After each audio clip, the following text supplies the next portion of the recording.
Very welcome back to my channel. कैसे हैं सब लोग? होप सो कि सब लोग अच्छे होंगे। आईबीपीएस एएफओ की तैयारी बहुत अच्छे से कर रहे होंगे।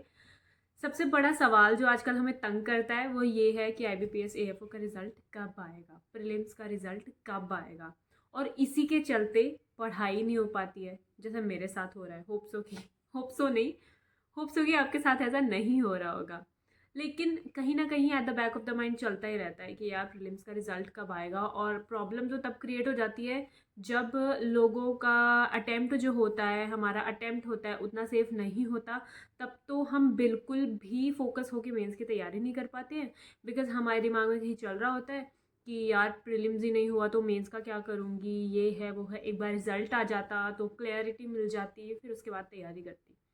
तो आईबीपीएस प्रीलिम्स का रिजल्ट पहले कैसे आता था और अब कैसे आ रहा है, मैं आपको दोनों चीज़ें बताने वाली हूँ। जब मैंने 2020 में एग्ज़ाम दिया था तो 2020 में 2021 में क्या होता था, 12वें या 13वें दिन, मतलब कि अगर 9 तारीख को रिज़ल्ट हुआ है, 9 तारीख को हमारा एग्ज़ाम हुआ है, तो 19 को 10 दिन हो जाएंगे, 22 या 23 तक, 21 22 23 तक रिज़ल्ट आ जाता था। 11वें 12वें दिन रिज़ल्ट आ जाता था और उसके बाद 20 दिन बच जाते थे मेंस की तैयारी के लिए। तो हम अच्छे से तैयारी कर लेते थे, बच्चे कर लेते थे तैयारी, ठीक है। और काफ़ी जल्दी ये सस्पेंस भी एंड हो जाता था। बट 2022 से हाँ, 2022 से क्या होने लगा है कि 2022 में बहुत ज़्यादा झटका लगा लोगों को, जब 12वें दिन रिजल्ट नहीं आया, 13वें दिन भी नहीं आया और बच्चे वेट करते रहे। और जब पता होता है ना कि रिजल्ट इस टाइम तक आ जाता है और रिजल्ट का पैटर्न इस टाइम तक आने का, उसके बाद अगर रिजल्ट ना आए ना, तो जिन लोगों को बॉदर नहीं भी कर रहा होता रिजल्ट, उनको भी बॉदर करने लग जाता है। जैसे मुझे रिजल्ट बॉदर नहीं करता था, लेकिन उस साल यार इतनी लेट आया रिजल्ट कि हमें पता है कि आजकल आजकल रिजल्ट आ सकता है। तो दिन में 10 बार दिमाग में रिमाइंडर बजता है कि हाँ रिजल्ट आया होगा, चेक करो वेबसाइट। उस चक्कर में हम बिल्कुल भी नहीं पढ़ पाते। और 2022 में रिजल्ट आया 20 दिन बाद, ठीक है, मतलब पेपर के 11 दिन पहले। बहुत ज़्यादा टेंशन हो गई थी। इसी प्रोसेस को अगले साल भी आईबीपीएस ने रिपीट किया और 13 दिन पहले रिज़ल्ट निकाला। तो यानी कि पिछले साल रिज़ल्ट 13 दिन पहले आया था। और उस हिसाब से अगर देखा जाए तो इस बार भी ऑलरेडी 14 दिन बचे हैं एग्ज़ाम के लिए। आज मैं बात करूँ तो 28 तारीख हो रही है। तो मुझे तो यही लग रहा है कि आईबीपीएस फिर से उसी ट्रेंड को फॉलो करने वाला है जो 10-12 दिन पहले रिजल्ट निकालता है। तो हमें 2-3 दिन और वेट करना पड़ेगा और 2-3 दिन के अंदर मोस्ट प्रोबेबली रिजल्ट आ जाएगा। क्योंकि आज थर्सडे है तो फ्राइडे सैटरडे रिजल्ट आने की बहुत ज़्यादा संभावना है। आई एम नॉट श्योर कि संडेज़ को रिजल्ट आता है या नहीं, बट हाँ अगर संडे को नहीं आता तो मंडे तक आ जाएगा। वैसे मुझे ऐसा लगता है कि शायद सैटरडे तक रिजल्ट आ जाए, बिकॉज सैटरडे को 10-12 दिन ही बच जाएंगे। तो देखो रिज़ल्ट की टेंशन मत करो, और अगर कर भी रहे हो तो अब आने ही वाला है, तो अब तो कोई फ़ायदा नहीं है रिज़ल्ट की टेंशन में ना पड़ने का, क्योंकि 1-2 दिन में रिज़ल्ट आ ही जाएगा।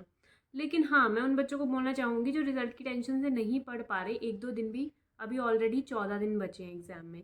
1-2 दिन भी बहुत मायने रखते हैं। अगर आपके ख़राब हो जाते हैं ना, तो मैं यही बोलना चाहूँगी कि अगर यार एएफओ का नहीं होगा आपका, तो एनएससी का एग्ज़ाम भी 22 दिसंबर को आ रहा है, तो आप एनएससी के लिए ही तैयारी कर लो।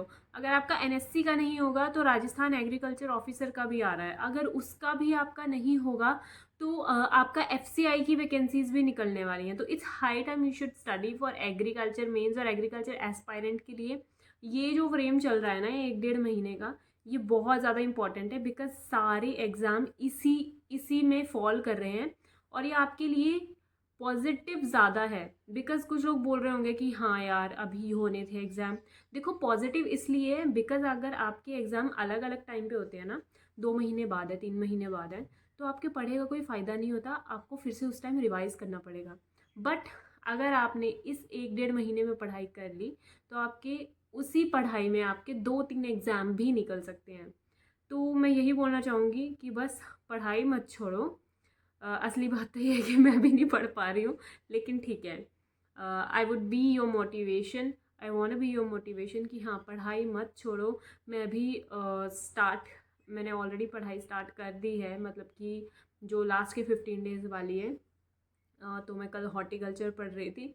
आज देखते हैं क्या सब्जेक्ट स्टडी करते हैं। लेकिन हाँ, 14 दिन में पढ़ाई बहुत ज़्यादा हो सकती है। पहले जो आपने 2 महीनों में नहीं करी थी उतनी आपकी 14 दिन में पढ़ाई हो सकती है, बिकॉज़ अभी एग्ज़ाम का प्रेशर है और प्रेशर में हमारा दिमाग चीज़ें अच्छे से ले पाता है। ठीक है, आपको याद है जब आप एग्ज़ाम देने से पहले कॉलेज में एक रात पहले पढ़ाई करते थे, कैसे एक रात में आप एग्ज़ाम निकालते थे? तो वैसे ही आप 15 दिन में एग्रीकल्चर का एग्ज़ाम निकाल सकते हैं। ठीक है, अभी भी कुछ नहीं बिगड़ा है, अभी पढ़ना अगर आप स्टार्ट कर दें तो। चलो, मैं मिलती हूँ आपको नेक्स्ट वीडियो में, जो होप्स हो कि रिज़ल्ट वाली वीडियो होगी। तब तक अपना ख्याल रखिए, अच्छे से पढ़िए। Hope will crack the exam this time. Bye bye.